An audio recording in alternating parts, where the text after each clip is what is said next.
Same question, और ये board exam के लिए मोस्ट इंपॉर्टेंट है। और ये समझ लो कि ये पेपर में ये क्वेश्चन मैं अभी आपको लीक करके दे रहा हूँ। ये तुम समझ लो कि ये क्वेश्चन मैं आपको लीक करके दे रहा हूँ। 100% आपको ये क्वेश्चन मिलेगा ही मिलेगा, ठीक है, मिलेगा ही मिलेगा। सर ये कोई नहीं है हमारे क्लास में, रुकिएगा, मिल गई, रुको, क्वीन मिल गई, इसका नाम है कश्यप क्वीन, मिल गई,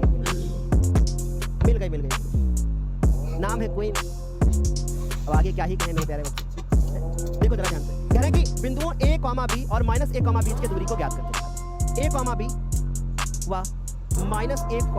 -b इसके बीच की दूरी, देखो लिखने का तरीका यही आपको टॉपर बनाएगा, है ना। क्या लगाओगे फॉर्मूला, कैसे लिखोगे बीच की दूरी का फॉर्मूला, √x1 - x2 का होल स्क्वायर और प्लस y1 - y2 का होल स्क्वायर, ठीक है।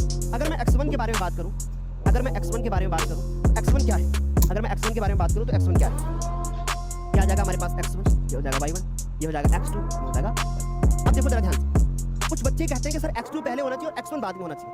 बेटा दोनों सही होते हैं, है ना, क्योंकि अगर आप 5 में से 3 घटाओगे, स्क्वायर लगाओगे तब भी आंसर 4 आएगा, और 3 में से 5 घटाओगे, स्क्वायर लगाओगे तब भी आंसर 5 आएगा। यही है कॉन्सेप्ट, ठीक। अच्छा, अगर मैं x1 के बारे में बात करूं तो कितना है a, अगर मैं x2 के बारे में बात करूं तो आंसर कितना है -a। अब ये -a जब x2 की जगह पे रखा जाएगा तो ये माइनस का है, उसको प्लस कर देगा, यानी a + a का होल स्क्वायर। फिर उसके बाद y1 की वैल्यू कितनी है b, फिर y2 की वैल्यू कितनी है, y2 की वैल्यू है b, इसका हो गया हमारे पास।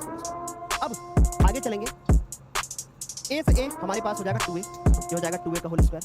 फिर उसके बाद यहाँ पर भी हमारे पास क्या हो गया 2b का होल स्क्वायर। अभी जो 2a, ध्यान से देखते जाना, ये जो 2a है, इस 2a को आप क्या लिख सकते हो, इसको आप लिख सकते हो 4a स्क्वायर, इसको आप लिख सकते हो 4b स्क्वायर। फिर अंडर रूट यहाँ से आएगा हमारे पास 4a स्क्वायर + b स्क्वायर। अभी ध्यान से देखो, a स्क्वायर में b स्क्वायर से जुड़ रहा है ना, और ये बीच में प्लस लगा है। अगर प्लस नहीं लगा होता तो स्क्वायर और अंडर रूट दोनों गायब करते हैं, परंतु ये जो 4 है वो इसके साथ गुणे में है, तो 4 का तो 2 होता है, यानी ये 2 हो गया। और फिर आ गया हमारे पास a स्क्वायर और b स्क्वायर, इसके ऊपर अंडर रूट पड़ा रहेगा। क्या इतना लिख करके आएंगे सर और हमें बोर्ड एग्जाम में पूरे नंबर मिलेंगे? नहीं।